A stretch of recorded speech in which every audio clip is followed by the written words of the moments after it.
Most of us spend our lives working for money, right? Punching the clock, trading hours for a paycheck. But what if there was a different way? Yeah. What if, for some people, money actually worked for them? The big flip. Exactly. That's the fascinating concept we're unraveling in this deep dive. We're going to pull apart the listener's sources on why the rich don't work for money. Right. And maybe more importantly, what they do instead. Hopefully helping you reframe your own relationship with your finances.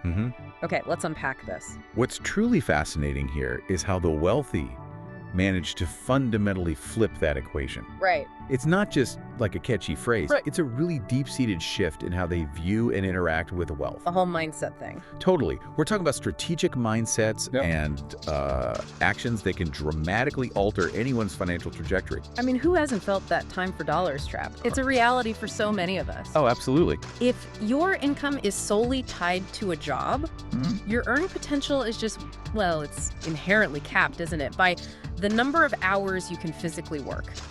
There's a hard limit. Yeah, there are only 24 hours in a day, after all, and no matter how hard you work, you eventually hit that ceiling. It's like running on a super fast treadmill. Yeah. You're moving, sure, but you're not really going anywhere new financially. Exactly. If we connect this to the bigger picture, this isn't just about income, it's about leverage. Leverage, okay. The wealthy aren't thinking about trading their precious time for money. Not really. Instead, their core question is, how can I earn money even when I'm not actively working? How can I create something that generates income while I sleep? That's the fundamental pivot. That's such a crucial distinction, a complete shift. It really is. It makes me wonder then, if they're not trading time for dollars, what are the concrete actions they take?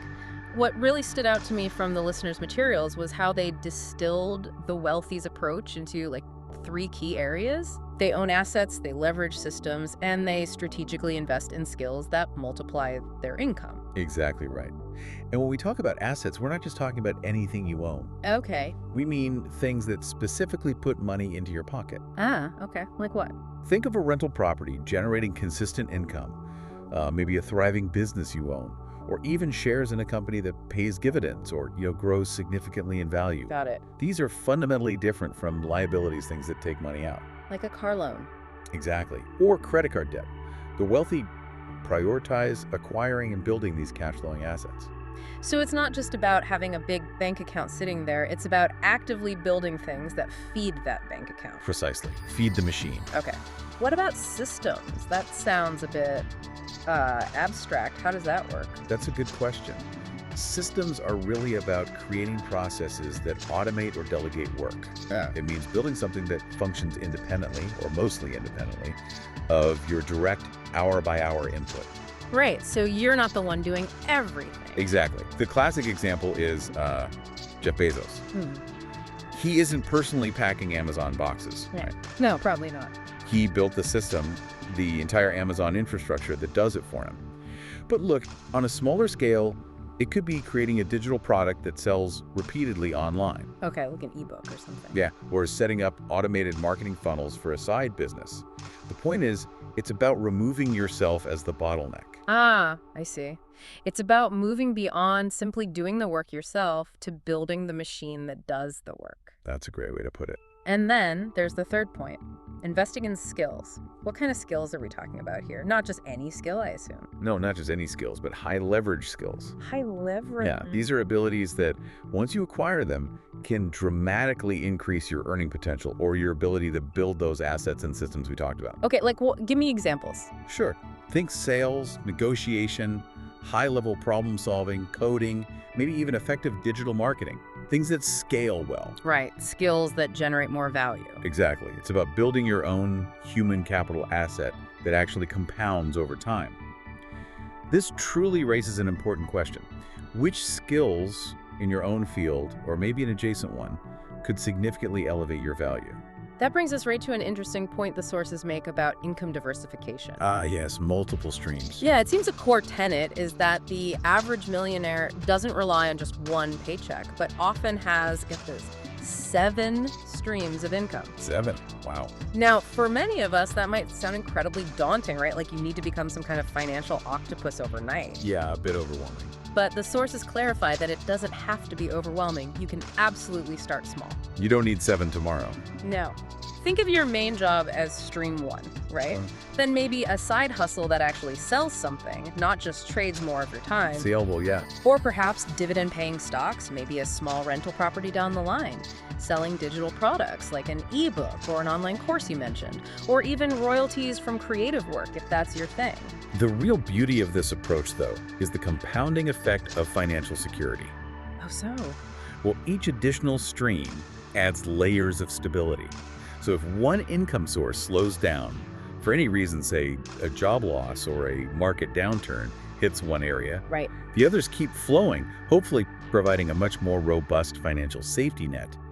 It's about building resilience. Resilience. I like that. And crucially, the wealthy don't just let their money sit idle in a basic savings account, earning next to nothing. Definitely not. Money needs a job too. Right. They actively make it work. No. We're talking about putting capital into investment vehicles like stocks or those diversified index funds. Which are great for beginners, by the way. Yeah, essentially baskets of different stocks that give you instant diversification. Oh, Or real estate, or even starting small businesses. it's the old planting seeds analogy, but it's really true here. It is. You plant the seed, you water it, you let it grow into a tree that produces fruit year after year, providing continuous returns. It's about understanding that money, when properly managed, can be a powerful employee. Exactly. And this highlights that crucial mindset shift again. Which is, Instead of asking, how can I spend this money? The wealthy consistently ask, how can I grow this money? big difference. Huge. They view every dollar as a potential employee or a seed to plant, not just something to consume. It fundamentally changes how they approach every financial decision from, a coffee purchase to a major investment. This mindset difference is maybe the most profound thing. I think so too. Many people, when faced with something they want, might instinctively say, I can't afford it. End of story. Right. The door closes. But the wealthy, or those learning to think like them, they reframe that. They ask, okay, how can I afford it? Opens up possibilities. That little difference in phrasing truly changes everything, shifting from a mindset of limitation to one of problem solving and opportunity. It's interesting, most people focus on saving pennies, clipping coupons, which, look, is fine for budgeting, Sure, budget control is important. but the wealthy prioritize building what are essentially money machines that generate dollars. What's truly fascinating here is how these subtle shifts in perspective lead to vastly different outcomes over time. Yeah. And it's not just about money. It's also about valuing their time significantly more. How do you mean? Well, if something saves them time and allows them to focus on higher value work, like building those assets and systems we discussed, they're far more willing to invest money in it. Okay, like hiring help or buying a tool. Exactly.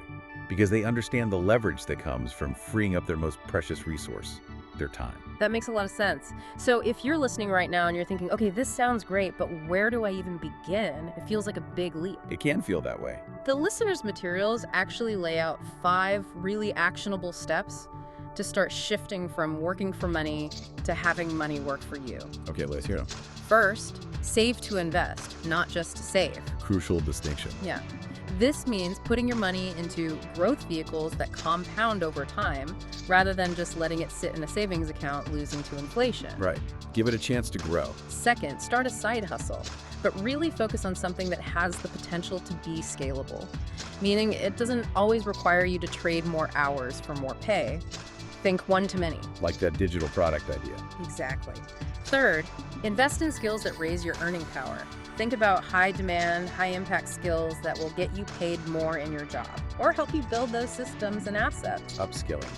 Always valuable. Fourth, begin building assets slowly, whether that's consistent investment in broad market ETFs, those diversified baskets we mentioned, Easy way to start. or maybe putting a down payment on a rental property eventually, or even creating your first small digital business. Small steps. Slow and steady.